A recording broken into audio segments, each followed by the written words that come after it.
Hello, welcome to my channel, Mrs. Real Ale Guide. This is what I really look like. My normal hair. It's nuts.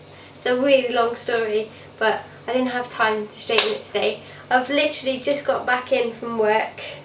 I've been doing my real job. Check out my hands. I don't know if you can see the yellow.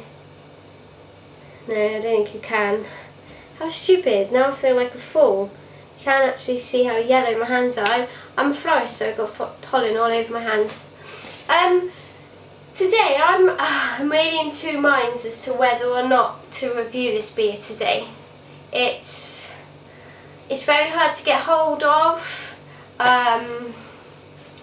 It's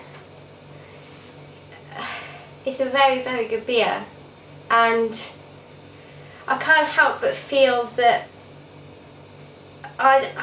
it's really, I'm really in two minds. I want to bring it to you because if I don't do it, I reckon I'll regret it in years to come. But I really don't feel as though I'm qualified enough to do it. Not the right word, qualified, but I don't feel like I'm worthy of it. If ever I'm going to open myself up to people saying, "Oh, you know nothing about beer," then this is going to be the one. Because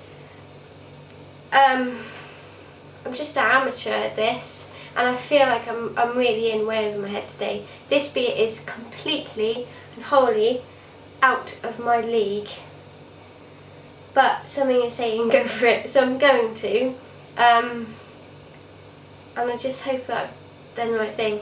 Anyway, it's the Dark Island Reserve. There's the bottle. And yeah, it's just, do you know what, I don't even know if I can open that.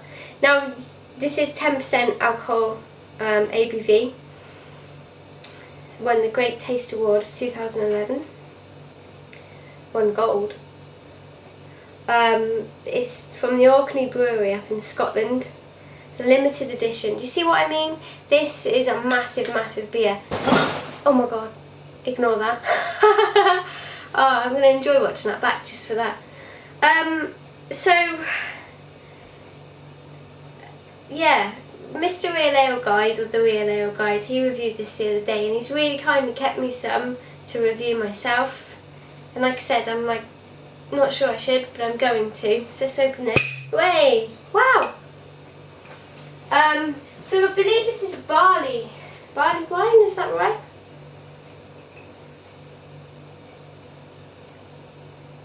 Doesn't say anything about there, but perhaps I'm wrong there. Anyway, we'll get to that bit in a minute. So we've got the glass as well, which is nice. God, check out those curls. Not really curls though, are they? They're more like waves. Don't look too bad in this light, but I prefer my hair straight. Now I'm not going to go mad on this, because it's quite a 10% is quite a hefty one. Wow. It smells really strong. The lovely head on it, really brown, dark head. And the beer itself is cool, it's near enough black. I put it right up to the light. Just have a look there. Yeah, there's no light coming through that. And the light's quite bright. You can see on my hand the reflection. But there's nothing coming through. Oh, and another thing, I don't have a cold, but I seem to be losing my voice a wee bit. But it's not going to shut me up, come on. I'll carry on. Yeah, this beer is really dark. And it does smell alcohol-y. It smells, kind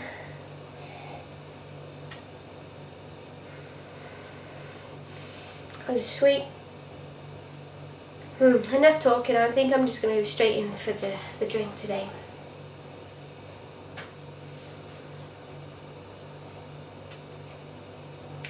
Wow. Oh, wow.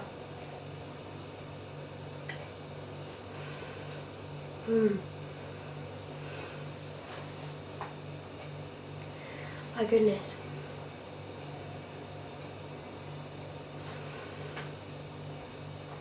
The whiskey flavours definitely there, but it's not half as strong as I thought it would be.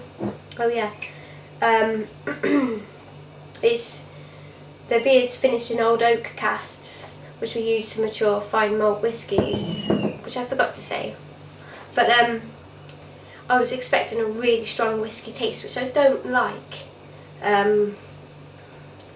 But that is not too strong. It's really nice. It makes the beer really smooth.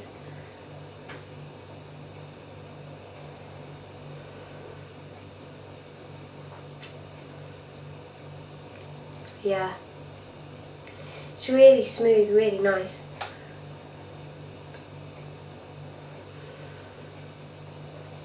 Now I'm going to take a few sips and then I'm going to read the bottle, because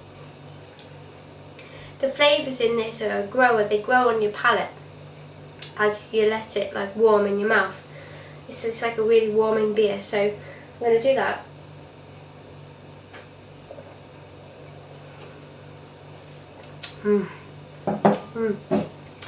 Right, so we've got a Dark Island Reserve, the extraordinary Orcadian ale aged in whisky casks. Dark Island Reserve is a rich, robust Orcadian ale. After a gentle fermentation at our brewery in Croyloo, I apologise if that's wrong, the beer is finished in old oak casks formerly used to mature fine malt whiskies. This unhurried process creates a timeless classic full fruit, spice, oak and roast malt aromas, an extraordinary ale. Which it is. So now I'm going to talk to you about the flavours in my mouth. So we had the whiskey, that's kind of given way to the more of the roasty kind of flavours, roasted malts. Definitely the roasted malts are probably the strongest flavours, and it's very sweet, and I'm pretty sure that there's hints of kind of chocolatey flavours in there as well.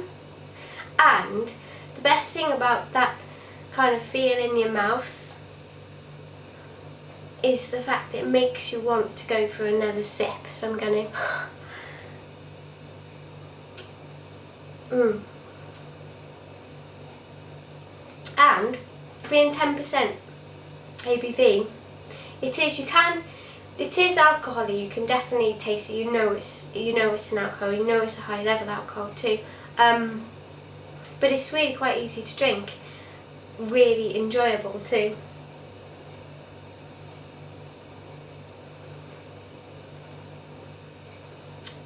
Really smooth.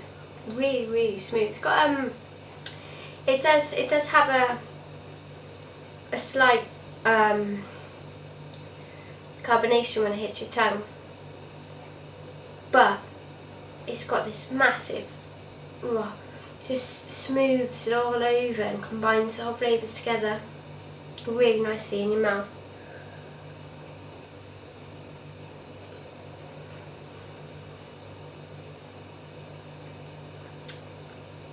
It's lovely.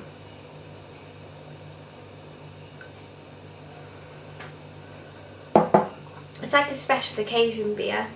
It's definitely not something you'd want to get out often, because it's just so special. It's something you would want to market with a special occasion or a special day. It's a really nice beer. The bottle and everything. It's just classic, isn't it? It's just really classy. I'll show you the bottle again. It's really nice. You see, you can't pick it up because of my light, but there's actually a signature in red there. Andrew Fulton. Oh, pardon me, I'm burping now. So I'm gonna finish now. Oh, and it says on the bottom, handcrafted in small batches. So that's probably a reason as to why it's not available very easily. But if you can get it, I would definitely try it, because I reckon I'd find it really hard to not enjoy. I think anyone who enjoys alcohol, that sounds so bad, but people who enjoy their beer, that sounds better. people who enjoy their beer, I think they would definitely enjoy this. So thank you for joining me, and yeah, hopefully see you all again soon. Thanks, cheers.